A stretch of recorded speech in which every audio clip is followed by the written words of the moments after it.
اگر مر گیا تو بھی تمہارا فائدہ ہے اور اگر زندہ رہا تو بھی اسے تمہاری ذرہ برابر پرواہ نہیں، بس اپنے اعزاز و اکرام میں اضافہ مطلوب ہے۔ اس کے بعد سب نے مشورہ کر کے حجاج سے قطع تعلق کر لیا اور عبد الرحمن بن اشعث کو اپنا امیر منتخب کیا۔ عبد الرحمن بن اشعث نے بیعت امارت لے لینے کے بعد رتبیل سے اس شرط پر مصالحت کر لی کہ اگر وہ کامیاب ہوا تو رتبیل سے بھی کبھی خراج نہ لے گا اور اگر شکست کھائی تو رتبیل اس کی مدد کرے گا۔ ادھر سے مطمئن ہو کر ابن الاشعث حجاج کے مقابلے کے لیے عراق کی طرف روانہ ہو گیا۔ فارس پہنچ کر ابن الاشعث کے ساتھیوں نے مشورہ کیا کہ حجاج کو مقرر کرنے والے عبد الملک کی بیعت بھی فسخ کر دینی چاہیے۔ گزشتہ واقعات کی ایک دوسری روایت۔ نوٹ: اس روایت کو حجاج کے پہلے واقعات میں ہی سیٹ کریں۔ ایک دوسری روایت میں مذکور ہے کہ جب حجاج کوفہ آیا تو اس نے لوگوں سے اپنی تقریر کے دوران میں کہا کہ تم لوگ محلب کی فوج چھوڑ کر بھاگ آئے ہو، اس لیے میں حکم دیتا ہوں کہ آج سے تیسرے دن کی صبح کو ان کی فوج کا کوئی شخص یہاں نہ رہے۔ تیسرے دن ایک شخص لہو لہان حجاج کے پاس آیا۔ دریافت کرنے پر اس نے بتایا کہ میں نے امیر بن ضابی البرجمی کو حکم دیا تھا کہ تم اپنی فوج میں چلے جاؤ، مگر اس نے جواب دیا کہ اس نے مجھے مارا اور اس حکم کی تکذیب کی۔ حجاج نے عمیر کو بلایا۔ ایک ضعیف بوڑھا سامنے لایا گیا۔ حجاج نے دریافت کیا کہ تم کیوں اپنے فوجی مرکز سے بھاگ کر چلے آئے؟ عمیر نے کہا میں ایک بوڑھا ضعیف ہوں، حرکت تک نہیں کر سکتا، اس لیے میں نے اپنے بدلے اپنے بیٹے کو جو مجھ سے زیادہ شجاع اور عمر میں میرے مقابلے میں بالکل جوان ہے بھیج دیا ہے۔ آپ میرے بیان کی تصدیق فرما لیجئے، اگر میں سچا ہوں تو خیر، ورنہ مجھے ضرور سزا دیجئے۔ اس پر انبسہ بن سعید نے کہا کہ یہ وہ شخص ہے کہ جب حضرت عثمان رضی اللہ عنہ مقتول پڑے ہوئے تھے، یہ ان کے لاشا کے پاس آیا، ان کے تمانچے مارے اور ان پر کود پڑا، جس سے آپ کی پسلیاں چور ہو گئیں۔ حجاج نے اس کے قتل کا حکم دیا اور اس کی گردن مار دی گئی۔ لوگوں کے حجاج بن یوسف کے بارے میں تاثرات۔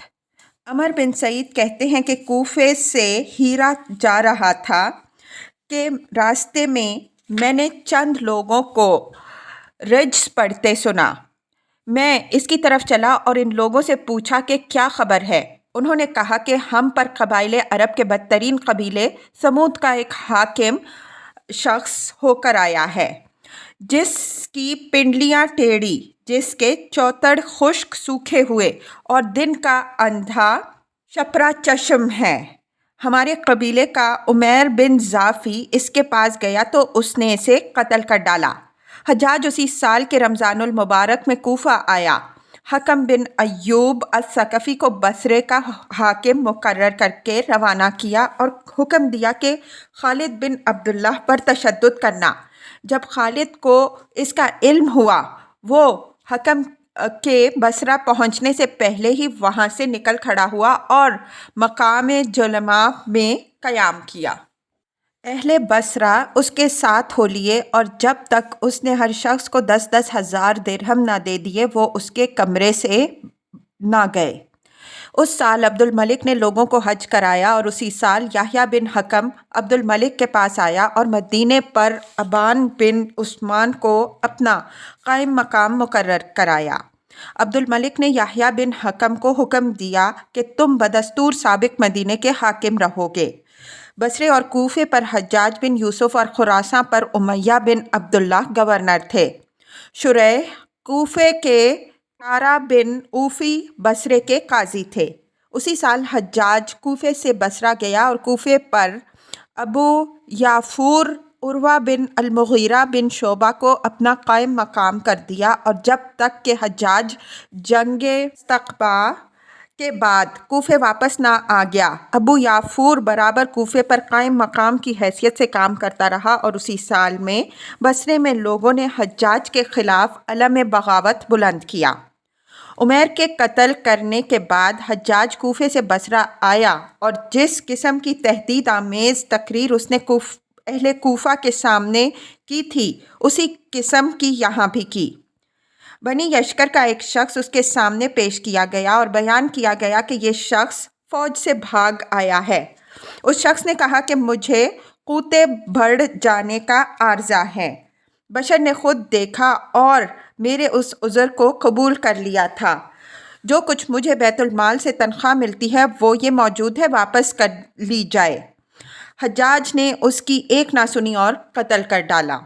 اب اہل بصرہ اس واقعے سے بہت پریشان ہوئے اور بصرہ سے روانہ ہو کر رام ہرمز کے پل پر فوجی معائنے کے لیے باقاعدہ طور پر آگے پیچھے کھڑے ہو گئے۔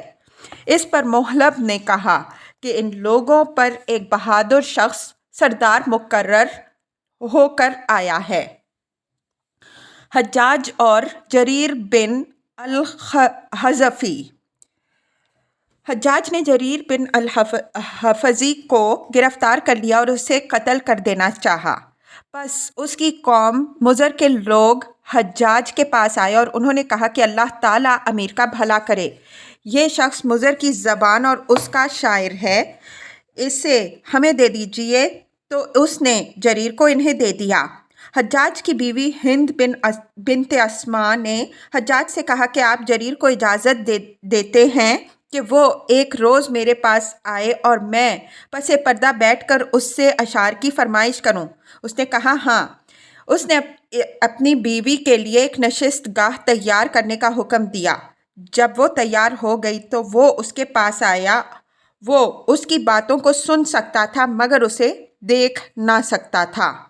اس نے کہا ابن الحفظی، تم نے جو عورتوں کی تشبیہ کہی ہے وہ مجھے سنا۔ اس نے کہا میں نے کبھی کسی عورت کی تشبیہ نہیں کہی اور میرے نزدیک اللہ تعالیٰ کی مخلوق میں سے عورتوں سے بری کوئی چیز نہیں ہے۔ اس نے کہا اے دشمن خدا، کیا یہ تیرا قول نہیں ہے؟ ترجمہ: اور دلوں کو شکار کرنے والی رات کو تیرے پاس آئی اور وہ ملاقات کا وقت نہ تھا، بس سلام کہہ کر چلی جا، اور اس کے سفید دانتوں پر مسواک کیوں چلتی ہے، گویا وہ بادلوں سے گرنے والے ہیں۔ اور اگر تو اس بات کے کہنے میں سچی ہے جو تو نے ہمیں بتائی ہے تو وہاں پر پراگندہ بالوں کے بغیر پہنچتی، اور غم جسم میں سرایت کر گئے ہیں اور انہوں نے جاگتے رات بسر کی ہے اور غمخوار ارادہ کرتا رہتا ہے۔ اس نے کہا میں نے یہ اشعار نہیں کہے بلکہ میں نے یہ شعر کہے۔ ترجمہ: اور حجاج نے حق کے لیے تلوار کو سونت لیا۔ لوگوں سیدھے ہو جاؤ اور کوئی کجروی اختیار نہ کرے، اور ہدایت اور گمراہی کے دائی برابر نہیں ہوتے، اور نہ ہی دو جھگڑنے والوں کی دلیل حق اور باطل ہوتی ہے۔ حجاج کی بیوی نے کہا ان باتوں کو چھوڑ، کیا یہ تیرا قول نہیں؟ ترجمہ: اے میرے دو دوستوں، ہند کے بارے میں بکثرت آنسو بہاؤ۔ میں تم دونوں کو اس بات سے اللہ کی پناہ میں دیتا ہوں تمہیں سراغ ملے۔ میں شراب کے حسن اور اس کے پینے کا پیاسا ہوں۔ جیسے جھوٹا آدمی جھوٹی بات کی کامیابی کی امید رکھتا ہے مگر اسے کچھ فائدہ نہیں ملتا۔ اس نے حجاج کی بیوی سے کہا میں نے یہ اشعار نہیں کہے بلکہ میں نے یہ اشعار کہے۔ اے وہ شخص جو حجاج سے بے خوف ہے، اس کی سزا بڑی تلخ اور اس کی گرہ بڑی پختہ ہوتی ہے۔ ہر منافق تیرے بغض کو چھپائے پھرتا ہے جیسے ہر نیک تجھ پر مہربان ہے۔ حجاج کی بیوی نے کہا ان باتوں کو چھوڑ، یہ تیرے اشعار نہیں۔ اے میرے دو ملامت گروں، ملامت کو چھوڑ دو اور بس کرو۔ عشق طویل ہو گیا ہے اور تم نے بھی ملامت کرنے کو طویل کر دیا ہے، اور جو محبت میرے پاس ہے اگر میں نے اس سے مزید محبت کا خواہاں ہوں تو مجھے مزید محبت نہیں ملے گی۔ اس نے کہا اللہ تعالیٰ تیرا بھلا کرے، یہ بات جھوٹ ہے، بلکہ میں نے تو یہ اشعار کہے۔ ان کے بارے میں منافقت کرنے والوں کو کس نے روکا ہے؟ اور کون حجاج کا سا حملہ کرتا ہے، یا کون حمیت سے عورتوں پر غیرت کھاتا ہے جبکہ وہ خاوندوں کی غیرت پر اعتماد نہیں رکھتی؟ خوب سوچ سمجھ لو، یہ ابن یوسف ہے جس نے پوشیدگی کو چھوڑ دیا ہے، حالانکہ ان کی داڑھیوں کا خضاب ان کی گردنوں کا خون تھا۔ حجاج نے کہا، اے دشمن خدا، تو عورتوں کو میرے خلاف اکسا رہا ہے۔ اس نے جواب دیا، اے امیر، اس ذات کی قسم جس نے تجھے عزت بخشی، ایسا نہیں ہے۔ میں نے اس ساتھ سے قبل اس شعر کا ادراک نہیں کیا اور نہ ہی مجھے یہ علم تھا کہ آپ یہاں تشریف فرما ہیں۔ مجھے معاف فرما دیجئے۔ اللہ تعالیٰ مجھے آپ پر قربان کرے۔ اس نے کہا، میں نے تجھے معاف کیا۔ پس ہند نے اسے ایک لونڈی اور پوشاک دینے کا حکم دیا اور حجاج نے اسے عبد الملک کے پاس بھیج دیا۔ حجاج اور ابراہیم نخعی رحمہ اللہ۔ اسلام کا مقصد دنیا میں امن و عدل کا قیام ہے، اس لیے دنیا میں جتنی چیزیں بھی ظلم و ستم اور ظلم و فساد پھیلانے والی ہیں ان سب کو مٹانا چاہتا ہے، اور یہی وجہ ہے کہ علماء حق ہمیشہ ظالم و جابر بادشاہوں اور حاکموں کے خلاف علم جہاد بلند کرتے اور ان کی مخالفت کرتے رہے۔ حضرت ابراہیم نخعی رحمہ اللہ میں بھی یہ صفت موجود تھی، مگر حکیمانہ و مشفقانہ انداز کے ساتھ۔ آپ کے سلاطین و امراء کے ساتھ دوستانہ تعلقات و مراسم بھی تھے، ان میں باہم ہدایہ و تحائف کا تبادلہ ہوا کرتا تھا۔ ممتاز امراء ان کی خدمت کیا کرتے تھے، یہ ان کو قبول کرنے میں کوئی مضائقہ نہیں سمجھتے تھے، البتہ ظالم و جفاکار امراء کے سخت خلاف تھے۔ یہی وجہ ہے کہ حجاج میں اور ان میں نہیں بنتی تھی۔ آپ اسے بہت برا بھلا کہا کرتے تھے، بعض اوقات اس پر لعنت بھی بھیجتے تھے۔ ایک مرتبہ ایک شخص نے حجاج اور اس جیسے ظالموں پر لعنت بھیجنے کے بارے میں سوال کیا تو آپ نے جواب دیا، خود اللہ تعالیٰ قرآن پاک میں فرماتا ہے، الا لعنت اللہ علی الظالمین، خبردار ہو جاؤ، اللہ ظالموں پر لعنت کرتا ہے۔ مطلب یہ ہے کہ ظالموں پر لعنت کرنا منافی اخلاق نہیں۔ حجاج کی موت پر آپ اس قدر خوش ہوئے، سجدے میں گر پڑے اور آنکھوں سے اشک مسرت رواں ہو گئے۔ ابن عون کہتے ہیں کہ سلاطین آپ کے پاس آیا کرتے تھے اور مسائل پوچھا کرتے تھے۔ زہیر الازدی کہتے ہیں کہ ابراہیم رحمہ اللہ حلوان میں میرے والد کے پاس آئے، انہوں نے قیمتی نفیس کپڑے، چادریں اور 1000 درہم بطور ہدیہ پیش کیا، آپ نے قبول فرما لیے۔ نعیم بن ابی ہند نے ایک مٹکا طلا آپ کو بطور ہدیہ پیش کیا، آپ نے اسے بھی قبول کیا، اس کو بڑا میٹھا پایا اور اس کو پکوا کر بیز بنوا لیا۔ آپ اس بات کو ناپسند کرتے تھے کہ کسی کو کوئی چیز ہدیتاً یا تحفتاً دی جائے اور وہ اس کو لینے سے انکار کر دے۔ جب آپ سے پوچھا جاتا آپ نے کیسے صبح کی، فرماتے اللہ کی نعمت سے۔ حماد بن ابی سفیان کہتے ہیں کہ ابراہیم نخعی رحمہ اللہ چند لوگوں پر گزرے، آپ نے ان کو سلام نہیں کیا، لوگوں کو ان کی یہ بات ناگوار گزری، آپ کو بھی اس کا احساس ہوا، پھر واپس آئے۔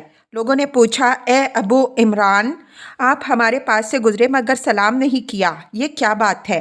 آپ نے فرمایا، میں نے تمہیں کچھ ایسے ناجائز اور ناگوار مشاغل میں دیکھا، اس لیے سلام نہیں کیا۔ آپ بڑے خوش ذوق اور خوش لباس تھے، رنگین اور بیش قیمت لباس پہنتے تھے، زعفرانی اور سرخ لباس استعمال کرنے میں بھی کوئی مضائقہ نہیں سمجھتے تھے۔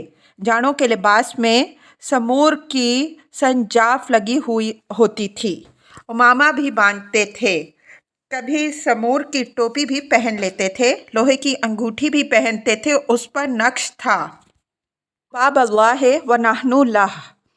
امام شعرانی رحمہ اللہ کہتے ہیں کہ آپ اپنے آپ کو چھپانے کے لیے رنگین لباس پہنتے تھے۔ آپ کے حکیمانہ اقوال بہت سے ہیں، ان میں سے چند ایک پیش کیے جاتے ہیں۔ آپ فرماتے ہیں، نمبر 1، انسان 40 سال تک جس سیرت پر قائم رہے پھر وہ نہیں بدل سکتی۔ نمبر 2، ایمان کے بعد انسان کو سب سے بڑی دولت جو عطا کی گئی ہے وہ تکلیفوں پر صبر کرنا ہے، اسی لیے بیماری کا حال بیان کرنا بھی پسند نہ کرتے تھے۔ آپ فرمایا کرتے تھے کہ جب مریض سے اس کی حالت پوچھی جائے تو اس کو چاہیے کہ پہلے اچھا کہے، اس کے بعد اصل حالت بیان کرے، کیونکہ شکوہ غم صبر کے خلاف ہے۔ نمبر 3، انسان کے لیے یہ معصیت کافی ہے کہ لوگ دین یا دنیا کے معاملے میں اس پر انگشت نمائی کریں۔ نمبر 4، جو شخص علم کا ایک کلمہ بھی اس نیت سے منہ سے نکالتا ہے کہ اس سے لوگوں کو اپنی طرف مائل کرے تو وہ اس کے وسیلہ سے سیدھا جہنم میں گرتا ہے۔ نمبر 5، اگر میں اہل قبلہ میں سے کسی سے قتال کو حلال سمجھتا تو ان حبیشہ والوں سے قتال کرتا۔ وفات۔ ابن الحیم کہتے ہیں کہ آپ مریض تھے۔ میں آپ کے پاس عیادت کے لیے پہنچا تو آپ رو رہے تھے۔ میں نے عرض کیا آپ کیوں رو رہے ہیں؟ فرمایا میں دنیا کو چھوڑنے پر نہیں رو رہا بلکہ اپنی 2 لڑکیوں کی وجہ سے رو رہا ہوں۔ دوسرے دن میں پہنچا تو آپ کا انتقال ہو چکا تھا اور آپ کی زوجہ محترمہ رو رہی تھیں۔ ابن عون کہتے ہیں کہ جب ابراہیم نخعی نے وفات پائی تو ہم آپ کے گھر آئے۔ پوچھا آپ نے وصیت کیا کی ہے؟ کہا گیا کہ آپ نے وصیت کی ہے کہ میری قبر لحد والی بنائی جائے اور پختہ نہ کیا جائے۔ اگر تم 4 بھی میری میت کو اٹھانے والے ہو تو میری وجہ سے کسی 5ویں کو تکلیف نہ دی جائے۔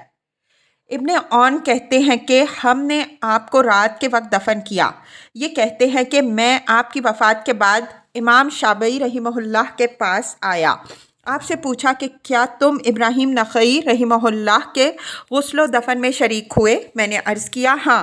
یہ سن کر آپ نے فرمایا کہ ابراہیم نخعی رحمہ اللہ نے اپنے بعد ایک شخص عالم بھی اپنے جیسا نہیں چھوڑا، نہ کوفہ میں، نہ شام میں، نہ بصرہ میں اور نہ کوئی اور۔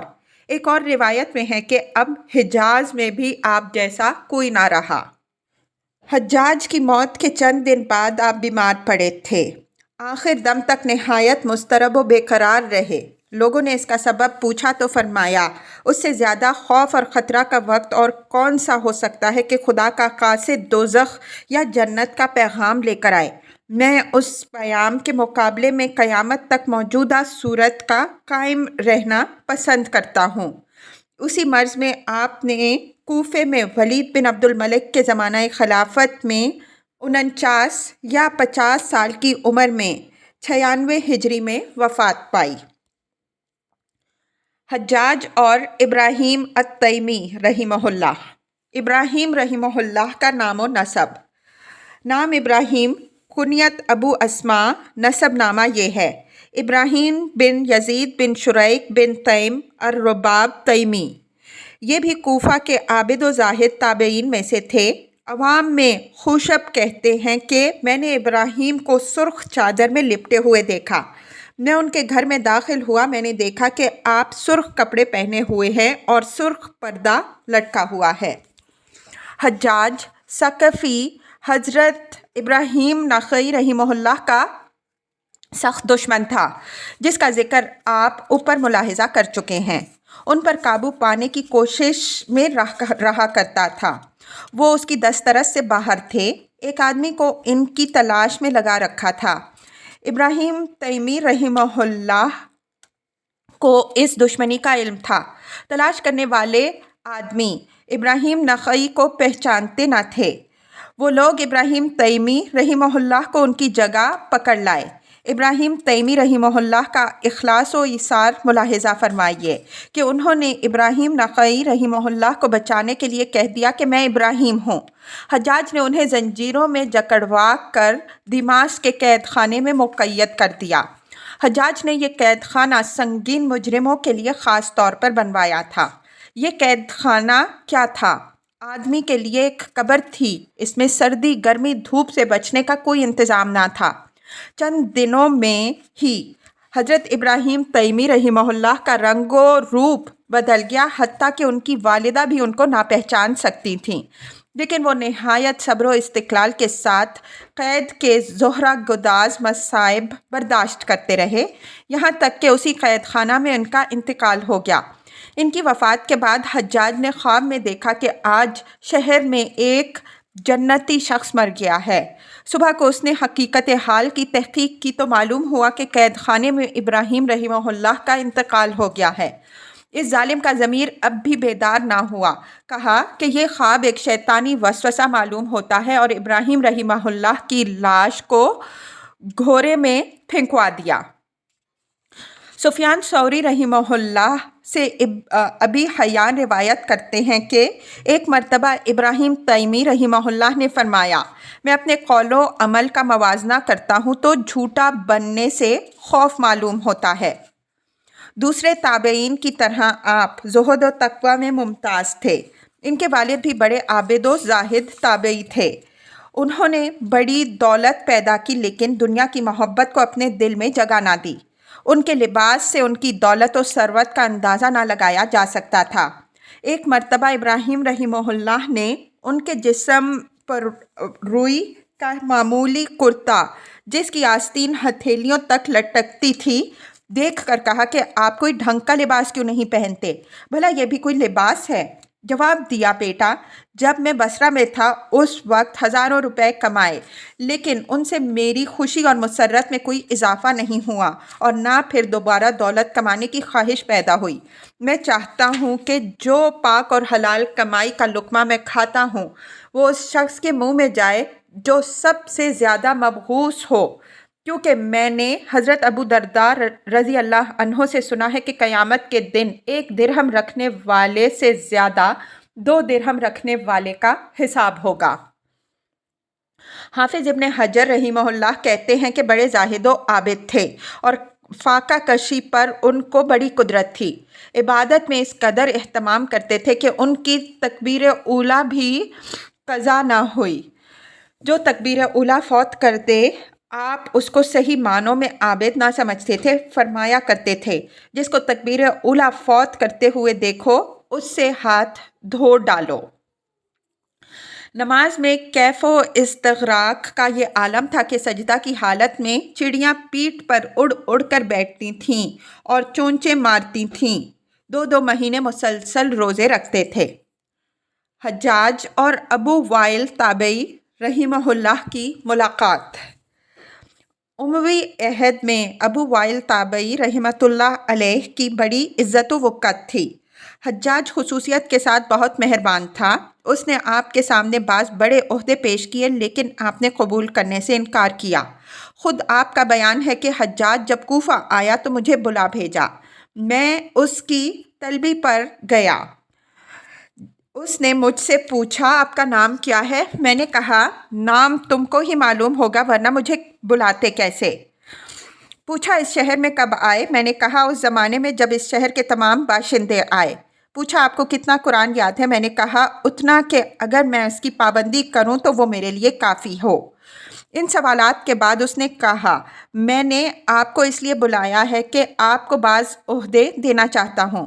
میں نے پوچھا، کون سا عہدہ؟ اس نے کہا، سلسلہ یعنی بیڑی۔ میں نے کہا، یہ عہدہ ان لوگوں کے لیے موزوں ہے جو ذمہ داری کے ساتھ اس کام کو انجام دے سکیں۔ اگر آپ مجھ سے مدد لینا چاہتے ہیں تو ایسے عقل خوردہ سے مدد لیں گے جس کا برے مددگاروں سے سابقہ ہوگا۔ اس لیے اگر آپ مجھے اس عہدہ سے معاف رکھیں تو میرے لیے زیادہ بہتر ہوگا، اور اگر آپ کو اصرار ہے تو میں اس پرخطر عہدے کو قبول کرنے کے لیے تیار ہوں، مگر یہ بھی عرض کر دوں کہ ایسی حالت میں جب کہ میں آپ کا عہدیدار نہیں ہوں، جب راتوں کو آپ کو یاد کرتا ہوں تو نیند اڑ جاتی ہے، تو جب عہدیدار ہوں گا تو کیا حال ہوگا؟ لوگ آپ سے اس قدر خائف ہیں کہ اس سے پیشتر کسی امیر سے اتنا خائف نہ ہوئے ہوں گے۔ میری ان باتوں کو اس نے پسند کیا اور کہا کہ اس کی وجہ یہ ہے کہ کوئی شخص خونریزی میں مجھ سے زیادہ جری اور بے باک نہیں ہے۔ میں ایسے اہم کام کر گزرا جس کے پاس جاتے ہوئے لوگ ڈرتے ہیں۔ میری اس سختی کی وجہ سے میری مشکلات آسان ہو گئیں۔ خدا آپ پر رحم کرے۔ اب آپ جائیے۔ اگر آپ کے علاوہ کوئی دوسرا موزوں شخص مل گیا تو آپ کو زحمت نہ دوں گا، ورنہ پھر آپ کو اس میں ڈالنا پڑے گا۔ غرض کسی طرح چھٹکارا حاصل کرنے کے بعد ابو وائل رحمہ اللہ واپس آئے اور پھر کبھی حجاج کے پاس نہ گئے۔ حجاج ابو وائل کی نگاہ میں۔ سفیان ایک شخص سے روایت کرتے ہیں کہ ابو وائل نے کہا، اے اللہ، حجاج کو خاردار جھاڑ کا کھانا کھلا جو نہ اسے فربا کرے اور نہ اس کی بھوک رفع کرے۔ یہ سورہ غاشیہ کی آیت کا ٹکڑا ہے۔ اگر وہ تجھے محبوب ہے۔ ان سے کہا گیا کہ آپ کو اس کے بارے میں شک ہے کہ وہ دوزخ میں جائے گا اور اس کو یہ کھانا ملے گا؟ فرمایا نہیں، میں اس میں شک نہیں، مگر مجھے اس پر افسوس ہے۔ ابن عون رحمہ اللہ کہتے ہیں کہ میرے ہمراہ ایک شخص ابو وائل رحمہ اللہ کے پاس آیا۔ اس نے آپ سے کہا، اے ابو وائل، آپ حجاج کے بارے میں کس بات کی گواہی دیتے ہیں؟ کہا، کیا تو مجھے یہ حکم دیتا ہے کہ میں اللہ تعالیٰ کی حکمت پر کوئی حکم لگاؤں؟ بس اس بارے میں خاموشی ہی بھلی۔ ابو ہاشم کہتے ہیں کہ میں نے حجاج کے زمانے میں ابو وائل کو دیکھا، وہ اشاروں میں باتیں کرتے تھے۔ سلیمان اور حجاج کے کاتب کے درمیان گفتگو۔ سلیمان بن عبد الملک بن مروان کے سامنے حجاج کے کاتب یزید بن ابی مسلم کو جولاں پیش کیا گیا۔ اس پر حجاج پر بڑا اثر تھا۔ جب اس نے اسے دیکھا تو اسے حقیر خیال کیا اور کہنے لگا کہ میں نے آج کی طرح کبھی نہیں دیکھا۔ اللہ تعالیٰ اس آدمی پر لعنت کرے جس نے تجھے اپنی مرضی پر چھوڑ دیا اور اپنی حکومت میں تجھے حاکم بنایا۔ یزید نے اسے کہا، امیر المومنین، ایسا نہ کیجیے۔ آپ نے مجھے اس وقت دیکھا ہے جب میرے پاس حکومت نہیں ہے اور آپ کے پاس حکومت ہے۔ اگر آپ مجھے اس وقت دیکھتے جب میں صاحب حکومت تھا تو آپ نے جس چیز کو چھوٹا خیال کیا ہے اسے جلیل القدر خیال کرتے۔ سلیمان نے کہا، تو نے سچ کہا، تیری ماں نہ رہے، بیٹھ جا۔ جب وہ ٹک کر بیٹھ گیا تو سلیمان نے کہا کہ میں تجھے قسم دیتا ہوں کہ تو مجھے حجاج کے متعلق بتا کہ تیرا اس کے متعلق کیا خیال ہے، کہ کیا وہ جہنم میں گر رہا ہے یا اس میں گر چکا ہے؟ اس نے جواب دیا، امیر المؤمنین، حجاج کے متعلق یہ بات نہ کہیے۔ اس نے آپ کی خیرخواہی کی ہے، تمہارے خون کو گرنے سے بچایا ہے، تمہارے دوست کو امن دیا ہے اور تمہارے دشمن کو ڈرایا ہے۔ وہ قیامت کے روز تمہارے باپ عبد الملک کے دائیں ہاتھ اور تمہارے بھائی ولید کے بائیں ہاتھ پر ہوگا، بس آپ اسے جہاں رکھنا چاہتے ہیں رکھ دیں۔ تو سلیمان نے چیخ کر کہا، یہ مجھے اللہ کی لعنت کی طرف لے گیا ہے۔ پھر اس نے اپنے ہمنشینوں کی طرف متوجہ ہو کر کہا، اللہ اس کا برا کرے، اس نے اپنی اور اپنے دوست کی کیا شاندار ترتیب رکھی ہے اور اس نے اسے اچھا بدلہ دیا ہے، اسے آزاد کر دو۔ ختم شد۔